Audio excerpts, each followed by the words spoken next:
Ayan guys, luto na. Sarap. So guys, tayo ay magtorta ng carrot. Tapos guys, nilagyan natin siya ng spam, maliliit. Niwaywa natin na maliliit guys. Tapos litos, niwaywa natin maliit. Tapos lagyan natin siya ng egg.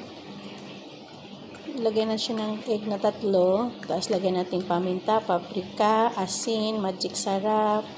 Tapos guys, lagyan natin ng cornstarch. Tapos maglagay tayo ng milk. And guys, para malinamnam yung ating tortang carrot and lettuce and spam na maliit guys. Ayan, gagawin natin ng torta guys para may ulam ang ating mga kids or ang ating mga alaga guys. Ayan, sarap na yan guys. Gawin natin torta yan guys. Para yung mga alaga natin at mga anak kumakain sila ng ganito, may gulay. Yan guys, ayan, spam yan guys, maliliit. Iniwa-hiwa ko lang siya. Ayan, iniwa-hiwa ko lang na maliliit guys. Tapos halo-halo, tapos mamaya lulutuin natin siya guys.